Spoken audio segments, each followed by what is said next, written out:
Hi, I am happy to welcome you all to another episode of this technical analysis series. In this video, we are going to learn about Doji candlesticks. If you are watching our videos continuously, you all know what is Doji candle, what it means and how to read a Doji candle. If anyone has not watched how to read the candlesticks video, I will put up a video of that link somewhere here. Kindly do watch that video and let's get started. Doji candlesticks actually play an important role in identifying the direction of the market and its trend change. Basically, what is Doji candle? As we know, Doji candle is indecisive candle, which means the open price and closing price of this particular stock is almost the same. So what happened here is this particular stock has opened at this price and the buyers have made the movement till this point. As soon as this point is reached, the sellers took charge and bring down the price to this point. Once the price reached this low, buyers again took the price and closed where it opened. Hence, there is a heavy competition between buyers and sellers, and so only we are calling this as indecisive candle, which means we don't know whether the market will go up or the market will go down. In that Doji candle, there is something called long leg doji. Yeah, this is a common doji only. So now have a look. Usually dojis are considered as a trend change. Okay, so now see what happened here. The market is in downtrend and the doji is formed. We could consider this doji as a sign of reversal. So what should we have to do?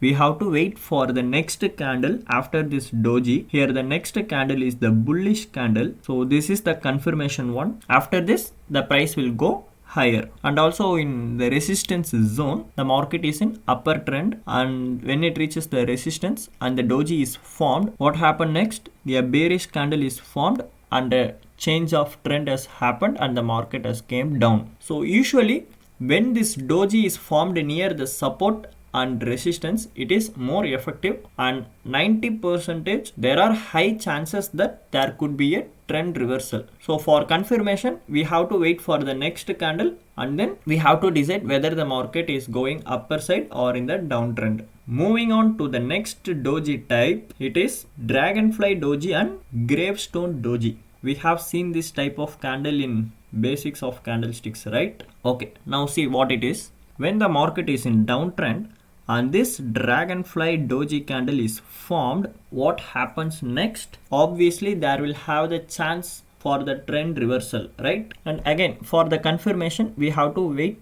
for the next candle. I hope you can differentiate this dragonfly doji and gravestone doji, right? In dragonfly doji, there is no movement in the upper side, and in gravestone doji there is no movement in downside. So this is the major difference, and where it is formed is also a difference. Dragonfly doji forms in support and it is more effective, and when gravestone doji is formed in resistance, it is more effective. For clear understanding, let's see this with an example. Yeah, this is a chart. Anyone can able to see this chart from many sites like tradingview.in, investing.com. There are many other sites that you can see. I hope you can see this gravestone doji, right? So when the market is in upper direction and this gravestone doji is formed near this resistance zone. So after this doji is formed, we have to wait for the confirmation, and in this confirmatory candle, it is bearish one. And what happened next? The market is in downtrend. In the same chart, you could have seen this dragonfly doji also. Once the dragonfly doji is formed in support, the market start moving upper side. Gravestone doji and dragonfly doji are not that much common, but you can see here and there. When you see this gravestone doji and dragonfly doji, this is how you should interpret the market direction, right? I hope you are clear with this dragonfly doji candle and gravestone doji candle, long leg doji candle, standard doji candle. Yeah, thanks for watching. That's it for today's video. If you need any other topics to be covered, kindly let us know in the comment section. See you all in the next video. Until then, take care and bye.